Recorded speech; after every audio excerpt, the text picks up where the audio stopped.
For the longest time I can remember, I've been a slippers guy. From the time I wake up in the morning to pretty much any activity I need to get done, I've been able to do them comfortably in my slippers.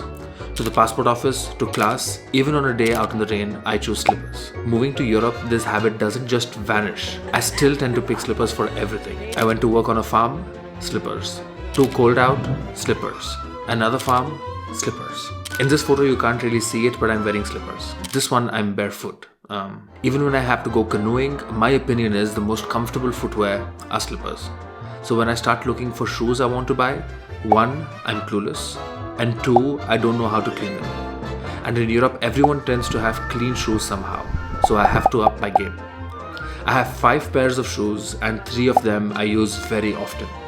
In this video, I'm going to show you how I take care of my shoes.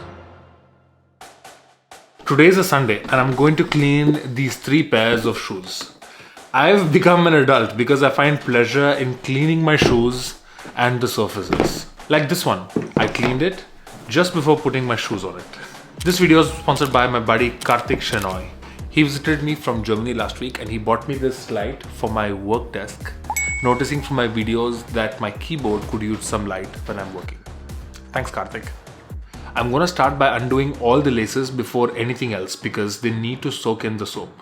I noticed there are these black stains on the white laces and I'm sure that they won't come off. They're also on the shoe in fact. These brown stains, I understand, it's the dust. But these black ones, they're on the shoe too and I can't understand where they're from. Dish soap is good enough for the laces. I leave them here for the rest of the day before scrubbing them.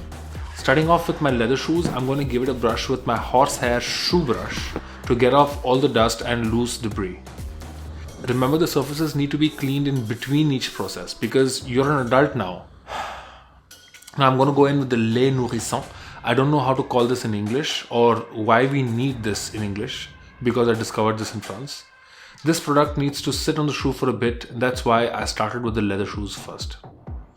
Back as a child in India, I only polished my black leather shoes with black shoe polish. But in France, I learned that le cuir est un matériel naturel et qu'il est nécessaire de le nourrir régulièrement.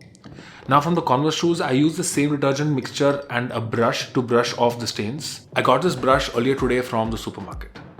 Now my work desk is sacred to me. I agreed to put the shoes on it for a nice camera angle, but with the soap stains jumping on my screen, I apologized, cleaned the surfaces because remember, adult, and then I went to the kitchen to finish the rest of it. I'm aware that these are shoes I wear out, so I will scrub this place before making Indian food for my buddies tonight. These Converse shoes are really invincible. I love that I can scrub away and watch the dirt come off. I even got the mud off from the sides and some of the black stains that I was talking about. Here's the before and the after on the Converses. The result is so satisfying. Even the red is brighter without the muddy brown. I realized that I'm late to see a friend, so I quickly dressed up. He finally said he'll be 30 minutes late, so I'm gonna get to my AirForce ones in the meanwhile. These guys are relatively new, so no need to scrub or anything, but the little dust stains you can get off with trusty old wet wipes. I'm starting with the lip where it is the dirtiest for some reason, and then going carefully on the sides. The wipes are perfect for the leather on these shoes. I'm making sure not to rub on the stitches or the mud will get stuck on them. Just with that, I can see already a great improvement on the top of the shoe. For the sole, the wet wipe isn't the best material. It keeps scraping off, so I'm using a magic sponge. I had no idea what this was, but I saw it in a video and I went to the supermarket in France to grab this. This thing is very fragile, but it works like a charm. You can see the difference it has made. Okay, time to go meet my buddy. I'm back from seeing my friends and that's enough time for the nourishing product, so I'm gonna go in with cirage en couleur. This product is great for brown shoes because there are so many shades of brown and this wax doesn't have a color. Making sure not to grease the sole and not to overdo on the stitches, I'm applying the wax on the surface of the shoe.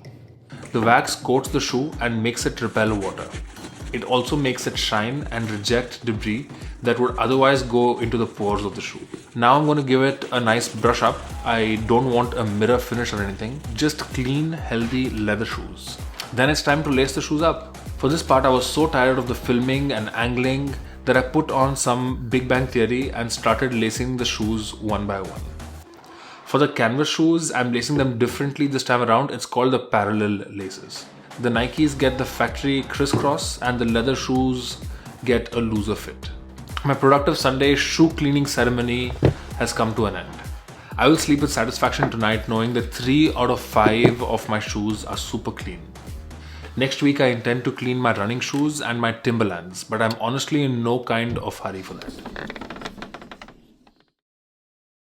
Coming to France, I went through this phase of editing a lot of videos indoors, working on my French indoors, and not caring so much about my appearance. I don't do my beard or my hair, and when I had to step out, I would feel super shabby or unprepared. Feeling like you look good is a great confidence boost, especially when you move abroad and everything is new. You don't have your old chums and you feel super lonely very easily. To top it up, if you feel shabby and ungroomed, that's a recipe for perpetual depression. A perpetual bad mood if depression is too big a word. These leather boots and white sneakers are a French staple. In Amsterdam, for example, they are more AirForce Max instead of AirForce Ones. But in Paris, strictly speaking, it's more the green-tipped Stan Smiths. But I don't think I'd ever be that Parisian. So I came to France back in 2016, and on this channel, lately, I've been speaking about my move and the MIM course itself. But little things like this, it took me a hot second to learn, and I'm glad where I'm at today.